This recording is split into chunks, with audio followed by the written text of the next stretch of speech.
우리가 11월 말에 교회력으로 신년을 맞으면서 그리스도인들의 성화되는 삶을 우리와 비슷한 야곱이라는 인물로부터 시작해보고자 하는 의미로 우리가 2주 동안 야곱에 대해서 생각을 했습니다.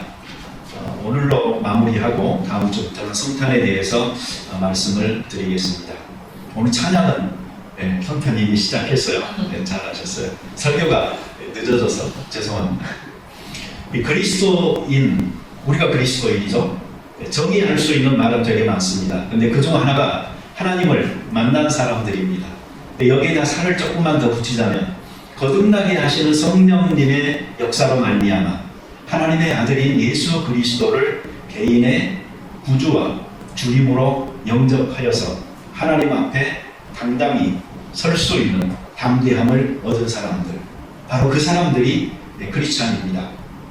신앙생활 하면서 삶의 어떤 지점에서든지 그리고 어떤 형태로든지 우리는 하나님을 접하게 됩니다. 사실 이런 경험이 있으니까 하나님을 우리가 믿는 거죠. 만약에 이런 체험이 없이 하나님을 수년 동안 또 수십 년 동안 섬긴다면 그것은 정말로 불가능한 일이라고 생각을 합니다. 이 찾아오시는 하나님은 우리를 그냥 괜히 잡담하기 위해서 찾아오지 않으십니다. 하나님께서는 우리에게 오셔서 특별한 관계를 맺으시고 특별한 약속을 맺기를 원하십니다. 그래서 성경에 보면 많은 인물들이 이 하나님과 이 조우하는 그 순간을 통하여서 자기들의 인생 삶의 목표도 발견하고 그리고 어떻게 살아야 되겠다 하는 삶의 방법도 결정을 하고 그때부터 믿음의 사람들로 살았던 것을 볼 수가 있습니다. 야곱의 경우에는 물론 이 베델에서 하나님을 만나는 경험이 가장 극적인 그 하나님과의 만남은 아닙니다. 나중에 우리가 언제 보게 될 터인데 약복강 그 나루에서 그의 환도뼈가 부러지도록 하나님 앞에 매달리면서 기도하는 순간에 깨어진 그때의 그 만남이 가장 극적인 만남이라고 할 수가 있습니다. 그런데 여기 베델에서의 그 하나님과의 첫 만남은 그러하여 아브라함과 이삭과 야곱의 하나님이라고 성경에 수도 없이 나오는 그 간용적 표현의 한 인물로서 이 야곱을 끼어서 승격시키는 그러한 의미가 있는 만남이었던 것입니다. 자, 여기 보면은 하나님이 많은 말씀을 하시는데요. 이것은 나누기에 따라서 3개, 4개, 5개 여러 가지로 나눠줄 수가 있어요. 그런데 한 3가지 정도로만 압축을 해가지고 살펴보겠습니다. 먼저 이 13절, 14절에 보면은 나는 여호와니 너의 조부 아브라함의 하나님이요 이삭의 하나님이라 너가 누워있는 땅을 내가 너와 내 자손에게 주리니 내 자손이 땅에 티끌같이 되어 너가 서쪽과 동쪽과 북쪽과 남쪽으로 퍼져나갈지며 땅의 모든 족속이 너와 내 자손으로 말미암아 복을 받으리라. 이 한 가지 약속 속에는 3가지 약속이 들어있습니다. 한 단어씩 이야기를 해보면 그것은 바로 땅과 자손과 복의 근원이 된다라는 내용인 것입니다. 많이 들어보셨죠? 바로 믿음의 조상 아브라함에게 하나님께서 주셨던 그 약속 그대로 지금 야곱에게 말하고 있어요. 근데 아브라함은 야곱의 할아버지잖아요. 그러면 그 중간에 아버지는 누구였어요? 이삭이었죠. 그러니까 이 꿈은요, 이 약속의 내용은 아브라함에서 이삭으로, 그 다음에 이삭에서 야곱으로 지금 이렇게 전달되어져서 내려오고 있는데 하나님께서 야곱에게 나타나서 이제 확증하여서 주시는 그런 내용인 것입니다. 여러분, 꿈이라는 것은 실현되어지기 전까지는 꿈입니다. 다시 말하면 약속이라는 것은요, 그 약속이 성취되어지기까지는 아직 성취가 안 된 겁니다. 자, 그러면 지금 야곱 때도 성취가 안 됐어요. 그냥 하나님이 약속만 하세요. 그러면 그 말은 이삭 때도 성취가 안 됐다는 말이고 아브라함 때도 성취가 안 됐다는 말이에요. 그러니 이렇게 세대를 거쳐가면서도 성취가 되지 않은 약속, 그 약속을 하나님께서 지금 계속 하고 있는 것입니다. 여러분, 약속이라는 것은 굉장히 공허한 것입니다. 뭔가 눈에 보이지 않고 손에 잡히지 않는 것입니다. 그런데 성경에 보면은 8,000개가 넘는 약속들이 가득 차 있어요. 그러니 그리스도인들은 까딱 잘못하면요, 이 허공에 뜬 것 같은 그런 약속만 믿고 살다가 이상하게 끝나는 그런 사람이 될 수가 있는 것입니다. 근데 약속이 한 사람이 한 사람과 맺는 것이죠. 관계 속에서. 그러려면 약속을 한 사람도 신실해야 되고 약속을 받은 사람도 신실해야 됩니다. 그래서 약속을 받은 사람이 그 약속을 소중히 여기고 언젠가는 이 약속이 이루어질 거다라고 믿고 바라는 그 강렬한 열망이 있어야 되는 것이고, 그리고 약속을 한 사람도 그 약속을 신실하게 지키는 그런 모습이 있어야 이 약속이 성취가 되는 것입니다. 그런데 성경에는 하나님도 신실하셨고 그리고 많은 믿음의 사람들도 신실하게 응답함으로 이 약속이 여러 세대를 거쳐서 내려오면서 결국은 실현되어지는 것을 볼 수가 있게 되었죠. 여러분, 믿음은 그래서 약속을 붙들게 만드는 힘이 있습니다. 히브리서 11장 1절에 믿음은 바라는 것들의 실상이요 보지 못하는 것들의 증거니, 이 말은 사실은 모순으로 가득 차 있는 것 같습니다. 왜 그런가 하니 지금 내가 바라는 거예요. 이루어지지 않은 거예요. 내가 그냥 희망하고 있는 거예요. 그런데 그게 뭐예요? 실상이에요. 그리고 내가 아직 보지 못한 거예요. 보지도 않은 그것이 나에게 확실하게 증거를 하고 있어요. 이러한 모순을 징검다리처럼 극복하여서 놀라운 축복의 결과를 우리에게 가져오게 만드는 것이 무엇이냐? 그게 바로 믿음인 것입니다. 여러분, 믿음이라는 것은 확신입니다. 그렇지만 이 성경에서 말하는 확신이라는 것은 나에게서 발생하여서 내가 생성하여 이렇게 발전시킨 그러한 자기 확신이 아닙니다. 오히려 성경은 하나님의 말씀과 그리고 하나님께서 하신 그 약속에 기인한 그 확신, 이것을 믿음이라고 말하는 것입니다. 그래서 단지 희망하고 있는데 그것이 이미 이루어진 실체가 되고 아직 바라보지도 못했는데 그것이 나에게는 너무나 생생하게 증거하는 것이 되어져서 결국 믿음의 약속은 내가 볼 수 있고 만질 수 있는 것으로 우리에게 성취가 되어지는 것입니다. 따라서 합시다. 나에게 약속하신 하나님이 너무나 확실하고 분명하신 분이기 때문에 약속을 믿습니다. 네, 이것이 바로 크리스찬들이 가지고 있는 하나님의 약속에 대한 믿음인 거예요. 때로 그 약속은요, 험하게 보여요. 세대를 거쳐가면서도 이루어지지가 않았어요. 그런데 그 하나님은 또 나타나서 옛날 우리 할아버지에게 주셨던 약속을, 우리 아버지에게 주셨던 약속을 또 나에게 하고 있는 거라고요.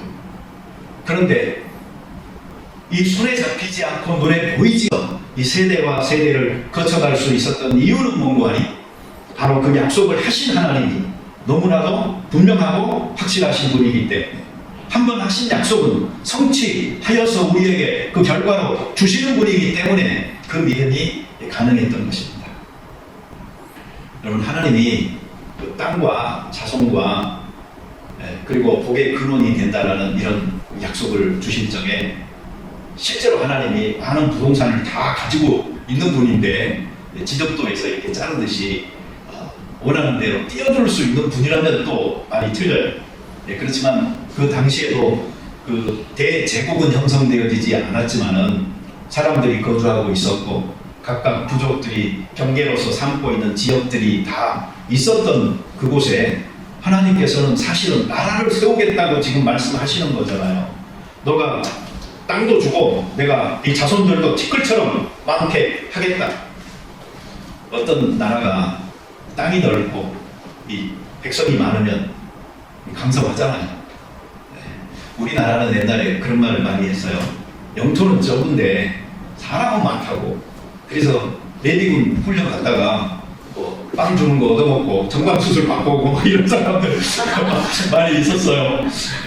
그런데 요즘은 또 인구 부족하다고 외국에서 막 데리고 오고 또 신혼부부들 많은 혜택 주면서 일하지 말고 애 낳고 키우는 일에 좀 집중하라고까지 권장하는 그런 시대가 됐습니다. 땅도 넓고 자손도 많고 그래야 이 나라가 뭉성하게 되는 것입니다. 그래서 우리가 통일도 바라는 것이죠. 통일돼야 된다. 그래서 땅도 좀 넓어지고 인구도 좀 많아져서 핵 위협도 좀 사라지고 한 민족이 결국은 특히 남한 쪽에서 본다면은 이 섬나라처럼 그 철책으로 막혀가지고 그렇게 있지 말고 이 대륙으로 연결되어지는 그런 큰 꿈을 안고 살자 하는 측면에서도 통일은 되어져야 되는 것입니다. 그런데 우리가 더 주목해야 될 부분은 마지막 약속이에요. 그것은 뭐냐면은 복의 근원이 된다 하는 말이에요. 복의 근원이 된다. 이것은 너의 후손을 통하여서 땅의 모든 족속이 축복을 받게 될 것이다. 다시 말하면 메시아가 예수 그리스도가 태어나서 그들에게 생명을 줄 것이다 라는 그 약속이 이 말씀 속에 감추어져 있기 때문에 그런 겁니다. 그래서 아브라함, 이삭, 야곱, 요셉, 유다 그리고 다윗 그리고 육신의 그 조상으로서는 그 요셉과 그리고 마리아, 동성녀 마리아를 통하여서 예수 그리스도가 탄생하게 되어지는 이 약속이 바로 세속사 가운데서 구원의 역사를 펼쳐가시는 하나님의 모습으로 가장 장엄하게 성경에 그려지고 있는 흐름인 것입니다. 자, 두 번째로 28장 15절에 보면은 하나님이 어떤 약속을 하시냐면 내가 너와 함께 있어 너가 어디로 가든지 너를 지키며 너를 이끌어 이 땅으로 돌아오게 하겠다 이 약속을 합니다. 여러분 요즘 누가 지켜준다고 그러면 조금 우습지 않아요? 요새는 다 자기 지킬 줄 알잖아요. 그렇게 생각해요. 왜 그런 거 아니? 사실 별로 큰 위험이 없거든요. 이 사회 안에 우리가 있는데 이 사회 경계 넘어서 오는 위협으로부터는 국경에서 군인들이 잘 지켜주고 있어요. 그리고 이 사회 안에서 되어지는 일들은 경찰들이요 전화기 너머에서 잘 지켜주고 있어요. 연락만 하면 금방금방 달려와요. 앰뷸런스도 그렇고 경찰도 그렇고 소방차도 그렇고 그러다 보니까 우리가 이 안전한 의식을 갖고 생활하는 거 좋죠. 그렇지만 옛날에는 그렇지 않았어요. 특히 여행자의 입장에서 보잖아요. 자기 동네를 떠나고 자기 부족을 떠난다는 것은 생명의 그 위험이 항상 있는 그런 것이었죠. 그런데 하나님께서 야곱에게 내가 너 지켜준다고 하는 거예요. 그리고 너는 이 땅으로 반드시 다시 돌아온다. 이렇게 말을 해주고 있으니 얼마나 안정감과 삶의 목적을 주는 말인지 모르는 것이죠. 우리도 호주에 살고 있습니다만은 사실 목적 없이 살면 안 돼요. 뿌리가 우리는 있는 사람이잖아요. 우리의 뿌리는 대한민국입니다. 그 미국 사회에서 흑인들의 문제를 많이 다룬 그 사회학자가 그런 말을 했습니다. 미국에 있는 흑인들의 가장 큰 그 문제는 가난이나 또 그 교육받지 못한 것이나 어떤 인종의 차별의 문제가 아니다. 근본적으로 그들에게 있는 문제는 뿌리 의식이 없는 것이 문제다라고 그 이야기를 하신 분이 있어요. 아프리카에서 어느 날 한번 봐보세요. 노예선들이 정박해서 정말 사냥하듯이 잡아가지고 배에 태워서 쓸어 가버린 거잖아요. 그리고 생존하여 살아남은 사람들 신대륙에 도착하여서 경매하여 물건 팔듯이 팔아 넘겨서 언어도 안 통하고 문화도 안 통하는 곳에 노예로 가서 살았던 그 선조들의 삶이라는 것은 정말 뿌리 없이 그들에게 그 의식의 혼란을 가져다 준 것이죠. 그런데 우리는 호주에 살고 있지만 그래서 우리의 고국은 우리의 뿌리다라고 생각하고 조국을 사랑하면 좋겠습니다. 어떤 사람은 저한테 왜 시민권 아직도 안 받고 있냐고 그렇게 말을 합니다. 그래서 내가 핑계를 대는 게 두 가지가 있어요. 첫째는 시험 봐야 되는데 떨어질 것 같은 못 본다고. 그럼 웃어요. 그럼 두 번째 이유는 뭐냐면 한국에 재산이 많아가지고 내가 시민권자 되면 그거 갖고 오기가 힘들대요. 세금도 많이 내야 되고. 그래서 내가 못 받고 있다고 이야기합니다. 그러면 이제 그때 사람들은 반신반의해요. 근데 실제로 내가 그 실리콘을 안 받는 이유는요, 뭔가 목회자로서요, 그냥 이게 중간이다 싶으니까 그래요. 왜냐면 항상 교회에 보잖아요. 그러면 실리콘자 있고, 영주권자 있고, 그리고 아직 이제 영주권 따기 위해서 지금 과정 중에 있는 이런 이제 사람들이 있어요. 그러다 보니까 내가요, 그냥 중간이면 됐지 하는 그런 마음이 항상 있습니다. 그래서 그냥 이러고 있어요. 아마 목회 내가 그만두게 되면 아마 하게 될지도 모르겠고요. 우리 교회에 있는 분들이 전부 다 시민권자 돼서 이제 목사님이 맨 끝이에요. 그러면은 이제 내가 할지도 모르겠어요. 어찌됐든 우리는 호주에 살지만 한국에 뿌리를 두고 있는 그런 사람들입니다. 그리고 요새는 비행기 타는 일이 예전 같지 않지만은 실제로 이 코로나가 수습되고 나면은 비행기 타는 일이 옛날 고속버스 타는 일 같잖아요. 그냥 쉽게 오고 가고 이제 지구촌처럼 되어져 있어요. 그러니 어디에서 살든 하나님께서 나를 지켜주신다, 나를 인도해 주신다. 그리고 내가 방황하는 삶이 아니고 뿌리가 있게 목적 있는 삶을 살기 원하신다고 하는 생각으로 심지 있게 사시면은 좋을 것 같겠습니다. 세 번째 약속은 내가 너에게 허락한 것을 다 이루기까지 너를 떠나지 아니하리라, 이렇게 말합니다. 떠나지 않는다는 말도 여기서 사실은 중요합니다. 그리고 허락한 것을 다 이루기까지 너를 떠나지 않겠다는 이 말은 더 위대합니다. 반드시 이 약속은 지켜진다는 말씀을 하나님께서 하고 있는 거잖아요. 다 결혼하셨죠? 결혼 안 하신 분이 있네. 중요한 건 이겁니다. 죽도록 사랑한다는 사람한테는 속지 마십시오. 여러분, 사랑에 빠지면 누가 그런 말 못해요, 그죠? 나는 죽도록 사랑한다. 근데 그거보다 더 중요한 건 뭘 것 같아요? 끝까지 사랑한다, 이거예요. 끝까지 책임지겠다, 끝까지. 그런데 하나님께서 지금 야곱에게 하는 말이 그거예요. 끝까지 하겠다. 내가 너를 끝까지 사랑하겠다라고 말을 하고 있는 거고요. 그 다음에 예수님도 자기가 이제 아버지께 돌아갈 날이 얼마 남지 않은 것을 아시고 제자들을 사랑하시되 어떻게 사랑했어요? 끝까지 사랑하셨어요. 그런데 이제 또 결혼하신 분들 중에는 이런 분들도 있어요. 끝까지 사랑하기는 하는 것 같아요. 같이 사니까. 근데 나중에 보니까 자기가 능력이 없어가지고 그냥 살아야 되는 거야. 그래서 끝까지 산 사람도 있고요. 그리고 이것이 나중에는 이제 어떤 내용적으로 정말 사랑의 내용으로 채워지는 돌봄과 행복의 그런 것들이 아니고 단지 계약 때문에 묶여서 사는 사람들처럼 그 기간을 채우는 이 끝까지 사랑으로 판명된다면은 그 퀄리티가 문제잖아요. 그 질은 굉장히 떨어지는 사랑이었을 수가 있다 하는 생각도 해보게 됩니다. 그 생명으로 사랑할 수 있는 분은 예수님이셨습니다.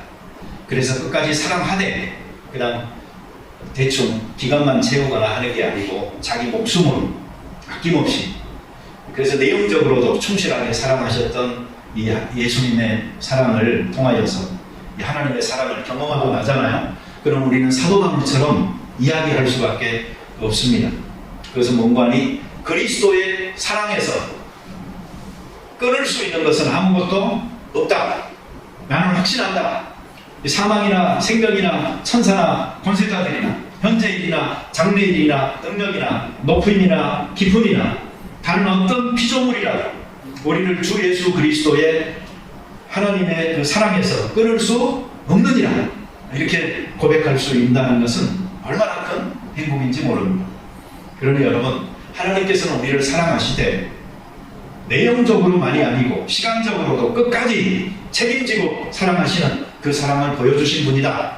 그분이 나를 돌보시고 나를 사랑하신다. 이런 사랑을 가지고 우리가 살면 정말 좋겠습니다. 목회자들이 흔히 하는 말 중에 그런 말이 있어요. 이 똑똑한 목사는 목회 기간이 짧다.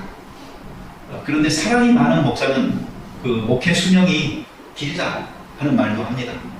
제가 보니까 실제로 그런 것 같아요. 똑똑한 목사들은 하다가 막 때려치우기도 잘하고 그러더라고요. 그런데 좀 부족해 보여도 사랑이 있는 사람들은 보니까 끝까지 자기 그 사명을 완수하는 목회를 하는 것을 보게 됩니다. 근데 목회뿐만이 아니고 우리가 사람들과 맺고 있는 관계나 또 가정이나 이런 곳에서도 우리의 사랑이 일시적으로 그냥 불붙어서 너 없으면 못 살아 이거 사랑보다는 끝까지 사랑할 수 있는 그런 사랑이 되어져서 우리의 삶도 관계도 안정적인 그런 레벨에서 살아갔으면 좋겠습니다. 자, 야곱은 이런 환상적인 약속들을 받으면서 꿈에 취해 있다가 아침 되면 어떻게 되죠? 일어나야죠. 이게 인생입니다. 아무리 꿈이 좋지만 그리고 그 약속이 너무나 나에게 행복하지만 그 꿈꾸는 자로서 머물러 있을 수 없는 게 우리 인생입니다. 그래서 야곱은 베델에서 하나님을 만났지만 그곳에 반랑 기념비 하나 세우고 그는 다시 나그네로 여행의 길을 가야 했습니다. 그런 것처럼 우리도 잠에서 깨야 하고 그리고 꿈에서도 깨어날 때가 있어야 베드로, 야고보, 요한 세 명의 제자들을 예수님께서 데리고 산에 오르셨습니다. 그리고 그 산에서 변화되셨습니다.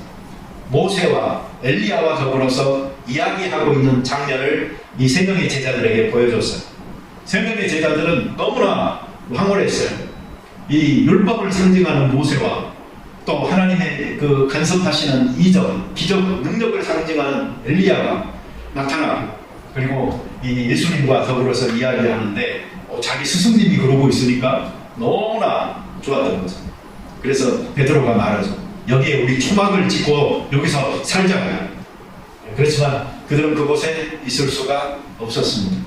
다시 산을 내려와야 했고 산을 내려오니까 나머지 제자들이 그 귀신 들려서 또 벙어리 되어져서 자기 몸을 언제라도 불 속에 그냥 던지는 그 아이 한 명을 고쳐달라고 온 그 아버지의 청을 다른 제자들이 못 들어줘서 고민하고 있는 그 순간을 직면하게 되는 것입니다. 우리가 현실과 꿈은 바로 그런 차이가 있을 수 있다는 것을 알아야 합니다. 야곱처럼 베델을 만났더라도 그 베델은 잠깐이면 됩니다. 그 베델에 머물러 있을 수가 없고 그의 여행은 그의 책임 아래 또 계속 되어져야 되고 베드로, 야고보, 요한도 산을 내려와서 자기의 인생길을 걸어가야 했던 것처럼 여러분 요셉도 한번 생각해 보세요. 요셉이 성경에 보면 꿈꾸는 자가 오고 있다라는 말을 들을 정도로 꿈의 사람이었어요. 그렇지만 그의 실제 삶은 꿈처럼 그렇게 화려하지 않았습니다.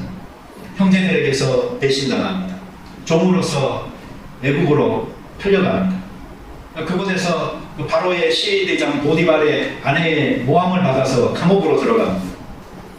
그곳에서 그래도 성실하게 잘 살아서 뭔가 이 총무 같은 그런 역할을 맡아서 살고 있는데 왕의 신하 두 명이 잡혀서 들어왔고 그들의 꿈을 해석해줬고 그 꿈이 맞아서 술 맡은 간원장이 자기 목숨을 건져서 나중에 복직되어지면서 내가 너를 잊지 않겠다라고 말을 했는데 감옥에서 나가고 나니까 또 요셉을 까마득하게 잊어버렸죠. 이런 그 현실 녹록지 않죠. 그런 삶을 야곱이 계속 직면하여서 살아갔던 것처럼 우리도 꿈과 현실 사이에 그런 유격이 있을 수가 있는 것입니다. 여러분 전혀 현실성이 없는 몽상가 또는 환상가 황영 속에 가야 됩니다. 그곳이 더 가깝지 이 현실과는 맞지 않죠. 아무짝에도 쓸모없을 수가 있고 우리는 현실로 대면하여서 우리의 그 성실함을 살아가야 될 필요가 있는 것입니다. 내가 아는 목사님이 그런 말씀을 하시더라고요. 어떤 호주 사람이 자기한테 그런 말을 했대요. 자기는 그 신앙적으로 내가 좀 다운됐다 이렇게 느낄 때는 그 힐송에 그 찬양 집회를 간대요. 그리고 갔다 오잖아요. 그럼 또 당분간 잘 지냈대요. 그런데 그분이 하신 말씀의 백미는 뭐냐면 이거였습니다. 그런데 우리가 계속 그런 상태에서 살 수는 없지 않겠느냐고 그 말을 하더래요. 때로 우리는요, 업앤다운을 신앙생활에서도 경험할 수가 있습니다. 예, 그런데 바로 업되어져야 될 필요가 있을 때 충만함을 경험해야 되고요. 예, 그리고 현실의 삶 속에서 우리가 잘 살아갈 필요가 있는 것입니다. 그러니 교회에서는 정상적인 프로그램 속에서 그런 것들까지도 제공을 해주면 좋아요. 제가 얼마 전에 기도회 하다가 기도에 나오시는 분들한테 그런 이야기를 했어요. 제가 최근에 발견한 게 있다고. 뭔고 하니 토요 기도회라고 해서 나오시는 분들은 딱 그 몇 가지는 정해져 있거든요, 보통. 근데 늘 그분들 나오시는데 그분들한테만 자, 기도가 무엇인지, 기도의 필요성이 무엇인지, 기도하면 하나님께서 어떻게 응답을 하시는지 계속 그런 것들에 대해서 설교를 제가 하고 있더라니까요. 그런데 여러분, 거기 나온 사람들은 사실 기도하기 위해서 나온 사람들이잖아요. 그러니 그 설교를 실제 내가 해야 될 때는 어디나 바로 이런 곳이에요. 이런 거. 잘 안 나오시는 분들이 있는 곳에서 내가 해야 되는데 오히려 나오신 분들한테만 그러고 있는 것을 제가 깨닫고요. 제가 앞으로는 저쪽 가서 해야 되겠다라고 내가 이야기를 했던 적이 있습니다. 어떤 사람 말처럼요, 운동 경기하고 있는 것을 보면은요, 강중석에 앉아있는 수없이 많은 사람들은요, 실제로 저 필드에 가서 뛰어야 될 사람들이라는 거예요. 그리고 지금 필드에서 뛰고 있는 사람들은 뭐예요? 그 사람들은 조금 휴식해도 될 사람들이래요. 그런데 이게 바뀌어 있어가지고 조금 살도 빼고 열심히 좀 해야 될 사람들은 오히려 앉아서 구경하고 있고 너무 혹독하게 훈련하면서 살았던 사람들이 더 열심히 뛰고 있는 그런 어떻게 보면 우스운 게 우리 인생이라고 하는 이야기도 들어봤습니다. 우리는 다 열심히 잘 하셔야 됩니다. 정말 신앙적으로도 열심히 하고 또 생활 속에서도 성실함으로 잘 살아가는 우리가 됐으면 좋겠어요. 그 올해 교회 칼렌더가 나왔는데요. 그 칼렌더에 보면은 작년 거하고 다르게 교회에 성구가 없어요. 왜 그런 줄 아세요? 이게 몇 달 전에 전화 와가지고 그거 알려달라고 하는데 갑자기 생각이 안 나더라고요. 그러니까 몇 달 전이니까 코로나가 더 심했고 또 몇 달 뒤에 내년이 어떻게 될지를 도대체 감을 못 잡겠는 거예요. 그래서 우리 교회는 도대체 어떤 방향으로 나가야 되지 뭐 고민만 하다가 그냥 빈자리로 남겨놨습니다. 그런데 그 칼렌더가 실제로 만들어져가지고 딱 온 걸 보고 결정했습니다. 아주 쉽게 결정했습니다. 여러분들이 1월 달 거 이렇게 딱 넘겨보니까 거기에 노아가 여호와께 은혜를 입었더라. 그리고 여호와와 동행하였더라 하는 말씀이 있더라고요. 근데 이게 현재 우리 교회에 딱 맞는 말씀이겠다 싶어서 저는 그걸로 이제 정했습니다. 내년에는 우리가 여호와께 은혜를 입고 그리고 여호와께 입은 그 은혜로 하나님과 동행하는 그 삶이 이루어지기를 바랍니다. 그 성경에 보면 하나님께서 주신 약속은요 너무나 아름다워요. 그리고 은혜스럽고 조건이 없어요. 그냥 내가 너에게 이렇게 하겠다라고 일방적으로 하시는 것. 그런데 야곱이 꿈에서 깨어나고 나서요, 야곱도 이제 하나님께 서원을 합니다. 그렇지만 그 서원은 굉장히 인간적이에요. 그래서 어떤 주석가는 그렇게 말했어요.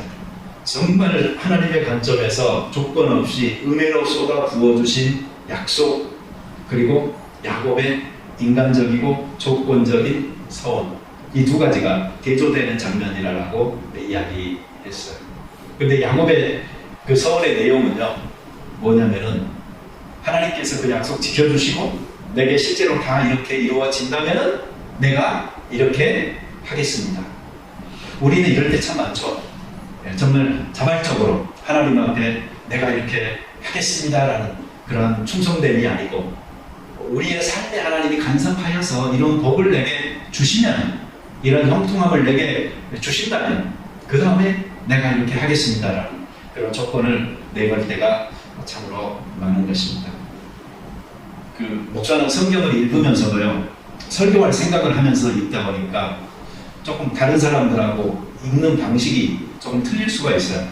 근데 바로 이 야곱의 서운하는 부분을 읽다가요, 입을 옷을 이렇게 딱 나오니까요, 저는 이건 의식주 중에 뭐다? 의다. 그리고 먹을 양식을 그러면은 이건 식이다.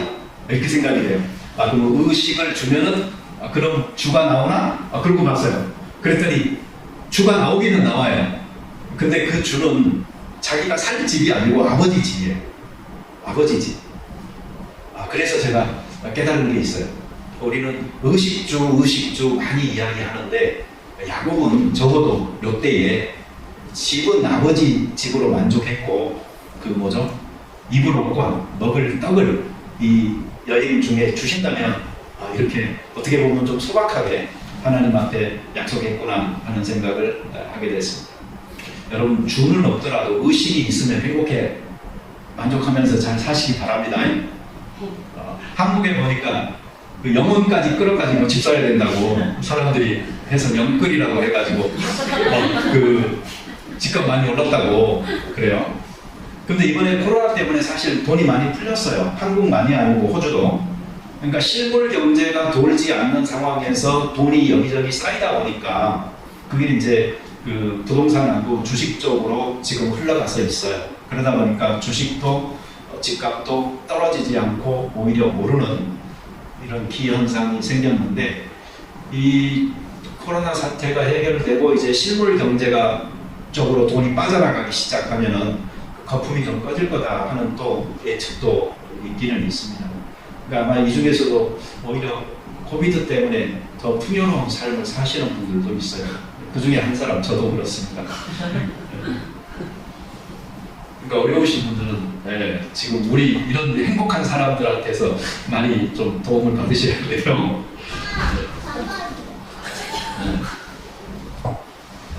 여러분, 집값에 너무 연연하지 마세요. 사실 집 있는 사람은 집값 오르면 제일 좋죠. 근데 우리 차하수 집사님이요, 얼마 전에 그런 말씀을 하시는 거예요. 집값 좀 떨어져야 돼요. 그러는 거 있죠. 그래서 나는 집 있는데? 내가 그 생각을 했습니다. 그랬더니 차 집사님, 제 집값이 이렇게 올라서 되겠느냐고. 그래서 나는 저게 사실은 크리스찬 마인드예요. 내 집값이 오르니까 좋다 이게 아니고, 오히려 어려운 사람들이 집값이 오르면 더 어렵다 하는 마음을 갖고 있는 거 굉장히 좋은 거예요. 그러니까 크리스찬의 삶은요, 적당히 없는 척 하면서 그냥 있는 건 누리거나, 또 없는 사람 생각해 주는 척 하면서 자신은 더 행복해 하거나, 또 잘 챙기고 지켜서 내 자식들에게 물려줄 거 생각하면서 사는 그런 삶이 아닙니다. 없는 자들의 그 형편을 정말로 공감하고, 그리고 없어서 애타하는 사람들로 인해서 가슴 아파야 하는 것입니다. 내 것 가지고 내가 쓰는데 그런 생각이 아니고, 내 것 가지고 내가 쓸 수 있을 때 자족하면서 아끼면서 살고, 그 아껴서 사는 것이 결국 나의 부를 위한 종잣돈이 또 되지 않고 남을 위해 쓸 수 있도록 해야 하는 것이 크리스찬의 하나님께서 기뻐하시는 것이다 라고 생각을 합니다. 여기 보면 야곱이요, 내가 그 하나님의 전을 여기다 세우겠다는 내용과, 그리고 모든 소유의 11조를 하나님 앞에 드리겠다 하는 그런 서약을 하게 됩니다. 아마 정말 역사적으로 본다면 굉장히 몇천 년의 그 갭이 있는 지금 상황인데도, 저는 크리스찬의 그 삶에서 본다면 야곱과 굉장히 비슷한 라인을 가고 있다고 생각을 합니다. 우리 모든 크리스찬들은 하나님의 전 세워 나가야 되죠.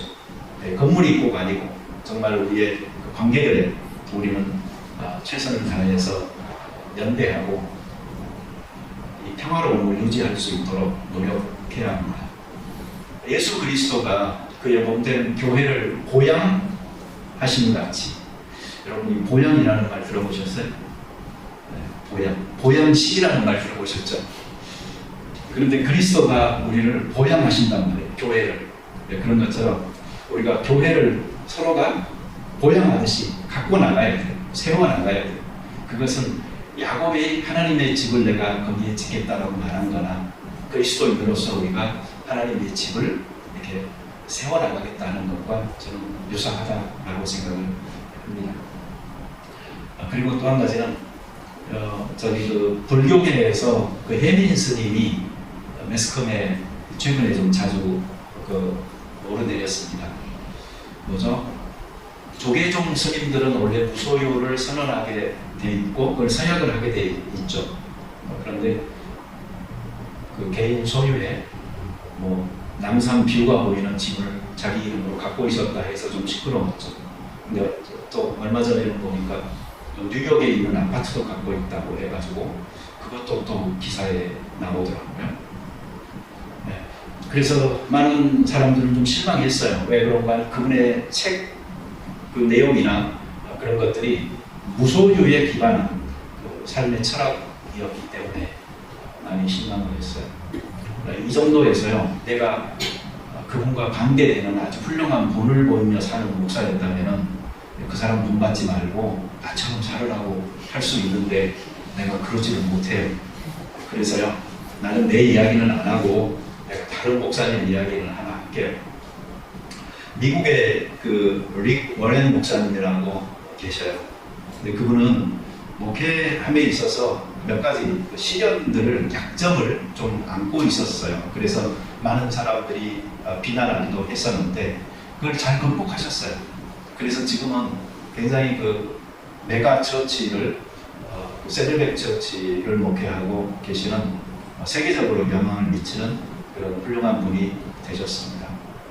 아들이 그 우울증에 걸려서 자살한 사건도 있었고 또 교인들이 듣고 싶어하는 설교만 한다고 해서 욕도 먹었고 신학적 깊이가 떨어진다고 해서 말도 듣고 하셨는데 그분이 그런 것들을 다 극복하면서 그래도 훌륭하게 지금 목회를 할 수 있었던 그 비결 중에 하나는 어렸을 때부터 잘 훈련된 자기 생활에 습관이 있었던 것 같아요. 그분의 아버지가 원래 그 교회 건축 설계하고 짓는 분이었어요. 그래서 수없이 많은 교회를 그렇게 지었대요. 근데 그 용돈을 어렸을 적부터 줄 때 봉투를 3개를 줬대요. 근데 3개 전부 다 따로, 자, 이 봉투는 하나님한테 헌금해야 되고, 이 봉투는 저금해야 되고, 이 봉투는 너가 쓸 거다. 이렇게 어릴 때부터 3개를 나눠가지고 줬다는 거예요. 그런데 나중에는 이제 돼지 저금통으로 바뀌어가지고 이제 주면은 너가 이제 구별해서 넣으라고 그렇게 해서 이제 자기는 이 물질 사용에 있어서 그렇게 훈련을 받았다 하는 말을 해요. 그래서 그분이 처음에 교회 개척할 때는 뭐 30만 원 정도가 있었다고 그래요. 네, 그런데 지금은 개인 통장에 뭐 300억이 있다고 지금 그러시고. 자, 그래서 돈만 모아서 이분이 이렇게 되셨나? 또 그게 아니라는 거예요. 뭐냐면은 그분은 결혼하고 나서 저기 그 11조를 드릴 때 첫 해에는 11조를 드렸고 그 다음에는 1% 더 드렸고 그 다음에 또 1% 더 드렸고 그것을 계속 해가지고 지금은 91% 그 수입을 하나님한테 헌금을 하고 자기는 9%를 가지고 생활한다고 그래요. 양복은 뭐 2벌로 만족하고 있고 차는 여전히 헌차를 타고 다니고 그리고 자기가 책을 써서 내고 한 것들이 너무나 잘 팔려가지고 나중에는 그 교회에서 받았던 모든 그 사례비를 계산을 해가지고 다 갚았대. 그리고 사례비도 안 받고 그리고 아프리카에 그 에이즈나 이런 질병으로 인하여 죽어가고 있는 사람들에 대한 그 재단 기부하고 하는 일들을 열심히 하고 있고 그러면서 왜 사람들이 그렇게까지 하느냐라고 물으니까 적어도 그 대형교회 목사가 뭐 자기 잘 먹고 잘 산다 편하다 적어도 이런 것은 아닐 수 있다 주고 싶었다라고 이야기를 하는 것도 들어봤어요. 어느 종교나 물질적인 부분에 있어서는 가난함과 청빈의 가치를 중요시 여기죠. 그런데 이것을 성직자에게만 요구한다고 되는 문제는 아니고, 사실 그 예수님의 가르침을 따르는 그 모든 제자된 자들이 여기에서 자유롭지 않고 또 그 책임을 잘 감당할 수 있어야 된다고 생각을 합니다. 어제 제가 이 말 기도회 때 했었는데, 구창모 씨 아세요? 젊은 사람들은 아시면 야구선수 생각할지 몰라요. 근데 옛날에 그 희날이 불렀던 가수 있어요. 대학가요제로 인기를 많이 얻었었고. 근데 그분이 간증하는 걸 들어보니까 자기는 모태 신앙이었대요. 그래서 그럭저럭 신앙생활을 해와서 이제 결혼까지 했는데, 이상하게 교회 가면은 목사님 설교 시작하면 그렇게 졸리기 시작하고요. 목사님 설교 끝나면 자동으로 눈이 떠지더래요. 그래서 이제 그렇게 사는데, 그리고 자다가 일어나가지고 이제 흥금하고 그러잖아요. 그러면 자기 와이프가 그러더래요. 어느 날 숙박비 내는 거야? 그렇게 말을 하더래요. 근데 실제 어떤 사람들은 그런 것도 같아요. 교회에 와서 헌금하는 것이 숙박비 내듯이, 또는 교회에 와서 밥 먹고 밥값 내듯이 그렇게 내는 생활도 있는 것 같아요. 그러나 우리는 하나님 앞에 이러한 그 드림을 실천하는 것이, 이렇게 드림으로 어떤 하나님께 어떤 의롭게 보이기 위해서, 또 칭찬을 받기 위해서, 어떤 공로로서 내가 덕을 쌓기 위한 것은 결코 아닙니다. 그것은 이렇게 함으로 어떤 하나님으로부터의 인정을 받기 위한 것이 아니고, 이미 하나님께서 우리에게 행하신 여러 가지 일들로 인한 감사가 있기 때문에 기쁜 마음으로 하는 것입니다. 그래서 성경에서는 자원하여서 하나님 앞에 관대하게 드리는 그 삶의 약속하신 축복들이 너무나도 많이 있는 것이죠. 나를 통하여서 하나님께서 어떤 사람에게, 그리고 어떤 교회의 일들에 도움이 되기를 원합니까 하는 마음으로 우리가 이러한 것을 실천할 수 있었으면 좋겠습니다. 호주에서 살다 보니까 PR이라는 말을 제가 자주 듣게 돼요. 어떤 사람은 이거 자기 PR 시대냐 하는 그 말로만 생각할지 모르겠습니다만, 오히려 많은 사람들에게 이게 그 퍼머넌트 레지던스로서 정말 원하는 그런 갈망의 대상이기도 합니다. 그런데 우리 크리스찬으로서요, 다른 PR들도 있다는 것을 우리는 기억할 수 있어야 됩니다. 정말 저는 소중한 그 세 가지 PR로 시작되는 단어를 말하라고 한다면, preaching, 하나님의 말씀에 대한 그 설교, 그리고 prayer, 기도, 그리고 praise, 바로 찬양하는 것. 그것들 역시도 PR로 시작되는 단어들입니다. 그러니까 우리가 여기서 살아가는 삶이 너무 어떤 호주에서의 영주하는 삶이나 또 이곳에 정착하여서 행복의 어떤 꿈을 꾸는 것에 이렇게 스톱되지 말고, 우리가 크리스찬으로서 하나님께 기쁨이 되는 소중한 또 다른 PR들을 위해서 좀 열심히 힘쓰는 그런 우리가 되어졌으면 좋겠습니다. 이걸 군대적인 용어로서 다시 PR을 해석을 해보자면 어떻게 되는지 아십니까? 따라서 해보세요. 피가 튀기고 알이 들킨다. 네. 그런 말도 될 수가 있어요. 우리가 정말 신앙생활을요, 너무 평안하게 하려고만 하지 말고, 때로는 피가 튀기고 또는 알이 내리더라도 그 맡은 바 사명을 감당하면서 내 길을 가보겠다 하는 자세로 그렇게 감당해야 될 때가 또 요청될 때가 있어요. 그게 만약에 우리 내년이라면 우리 그렇게 잘 준비를 해야 되고, 또 그렇게 하나님께서 주실 축복들을 우리가 힘써서 받는 그런 기간이 되어졌으면 좋겠습니다. 이 시간에 같이 기도드리겠습니다. 자유로우신 하나님, 감사합니다. 우리가 야곱에 대해서 3주를 생각을 해봤는데, 그 야곱은 우리와 멀지 않은 우리가 비슷한 얼굴을 가지고 성정을 가지고 있는 참 인간적인 사람이었기 때문에 실수도 많았고, 그러나 그 모습을 통하여 하나님께서 그를 변화시켜 가시면서 사용하시는 것을 보게 됩니다. 그래서 우리는 간구합니다.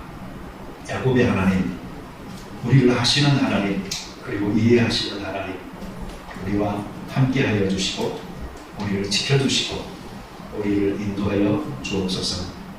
우리가 우리의 삶에서 길을 잃거나 또 교만하여서 하나님의 자리를 대신하지 않도록 하시고 온전히 낮아지는 가운데 야곱처럼 은혜로 인도함을 받아 살아가는 자 되게 하여 주시옵소서.